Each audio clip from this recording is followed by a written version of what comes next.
Hello everyone, my name is Miss Stanley and I'm one of the paraprofessionals here at Evanston Academy, and I'll be reading with you a book called Coming Home from the Life of Langston Hughes by Floyd Cooper. James Langston Hughes was a dreamer. There in Lawrence, Kansas, where he lived alone with his grandma, Mary Langston. Langston was a dreamer in the fields behind the two-room house he shared with her, or on a porch. His grandma didn't much like him playing with the neighborhood kids, so he'd hear kids playing ball or riding bikes, but he'd stay put. Mostly in his early years, James Langston Hughes was alone. Unless the distant, faint, familiar sound of a freight train pressed against his ears, then Langston would bolt off the porch, hit the ground running, chickens aflutter, quick past the woodshed, swoop around the pump for drawing water. He'd hurry across the vacant lot and through the wheat field. He'd run and run until between breaths he could see the big freighter pulling its load around the curve of the tracks, whistle blowing sweet as it screeched and clinked, clackety, clackety, clackety. The old rusty cars talking.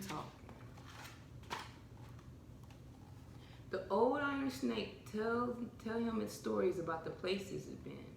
Langston would talk back, dream back. He'd dream of riding the train to Mexico where his pa, James Nathaniel Hughes, went to live after they wouldn't let him be a lawyer in Oklahoma because he was a black man. He'd dream of riding to where his ma, Carrie Hughes, was trying to be an actress on stage. He loved going to the theater with her those times he'd had the chance to be with her. Mostly he dreamed of the three of them together, of having a home with his mom and pa, a home he would never have to leave. But each time the train would trail off, getting quieter and quieter and quieter still, engine smoke barely clinging to the blue sky before it disappeared. Langston's dreams disappeared too. Living with grandma wasn't easy. She was poor. Dinner was often dandelion greens and whatever the neighbors passed over the backyard fence. Sometimes the neighbors passed clothes too. Their used dresses, worn shirts, and old shoes. Once Langston had to wear women's shoes because his grandma couldn't buy him new shoes. But grandma believed the boy needed heroes. And one day she took Langston all the way to Topeka to hear Booker T. Washington speak. Booker T. Washington in person. And she would read to you young Langston in storytell. Sometimes she'd read from the Bible. Other times it would be a beautiful tale from the Brothers Grimm. Almost always, grandma told stories of heroes. Heroes who were black, just like Langston. His grandma's first husband, Lewis Sheridan Leary, had written with John Brown and was killed in a struggle to free slaves. She still wore his torn, bullet-riddled shawl. Even on warm summer nights, she'd pull the shawl over Langston and tell him stories of her first husband and of two uncles who were Buffalo soldiers, named that by the Indians because of their curly hair and called the bravest of the brave, and about Langston's uncle, John Mercer. Langston, the first black American to hold office. He was a lawyer and later elected to Congress. His grandma herself had worked on the Underground Railroad, helping slaves flee north to freedom, and she told him those stories. Langston would hear these stories over and over, wrapped in the torn shawl and wrapped in family stories of pride and glory. He'd listen and dream.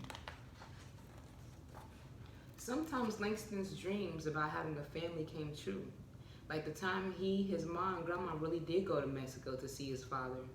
Maybe finally Langston would have a home of his own. But on April 14, 1907, the ground in Mexico began to tremble. Everything shook, including the building they were in. Langston's pa, carrying Langston, led everyone out into the street.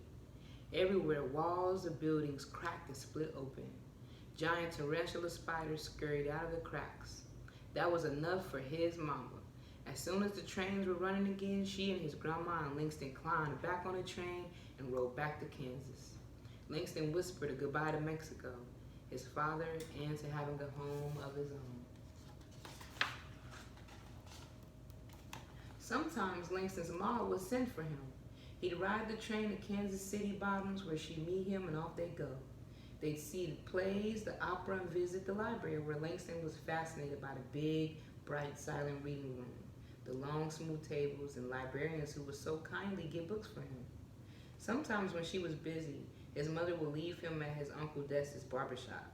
He liked it there, right in the center of the Black District. He'd go and wander the nearby streets, speak to folks passing by, a nod here, a hat tip there, but mostly Langston would listen.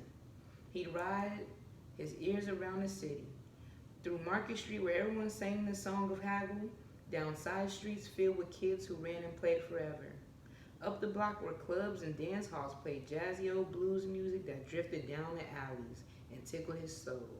Langston felt the rhythms.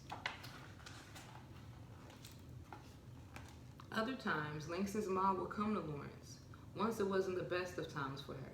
Money was scarce. She snapped at Langston in a hurt. Later that evening, they went to St. Luke's Church where Langston's mom was giving a performance. She told him that she had a wonderful surprise for him, that he was going to be on the stage with her, that he was going to be a star just like she was going to be. Langston didn't like the surprise. That evening, he was the one with the surprise. As his mom introduced him, behind her back, Langston made faces. He crossed his eyes, stretched his mouth, and imitated her. Everyone burst out laughing. The more people laughed, the more faces he made. Embarrassed, his mother rushed off the stage.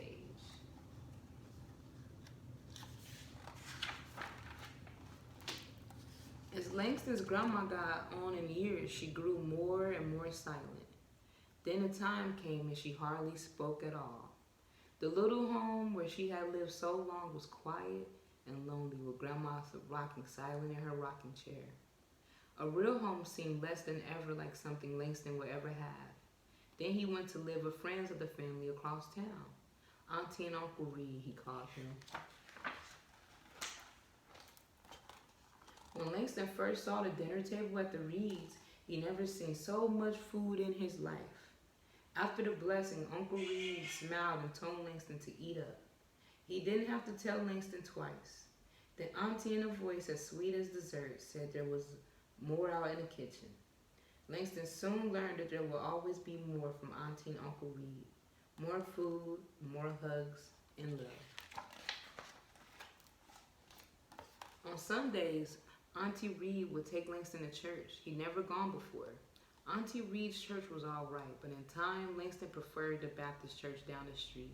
The singing and preaching felt so familiar, like the rhythms of the street in Kansas City. The words seemed to roll out of the preacher's mouth like jazzy old blues.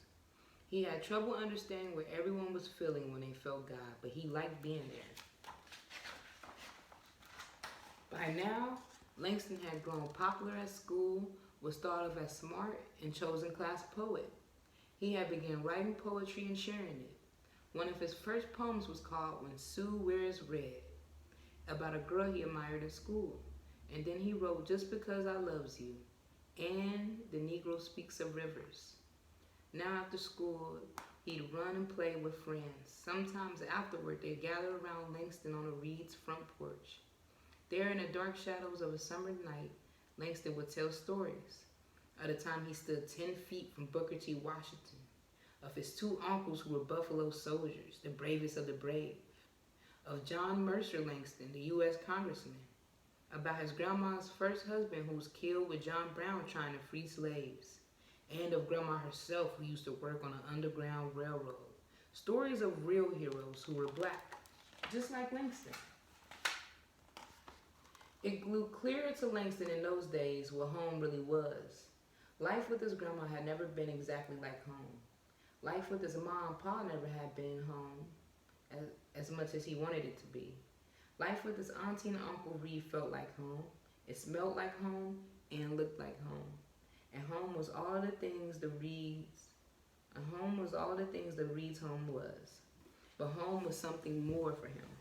For him, home was a blues song sang in the pale evening night on a Kansas City street corner. Home was a theater where his mom performed. The library where he sat quiet, reading the books he loved. Home was a church alive with music where everybody was brother and sister.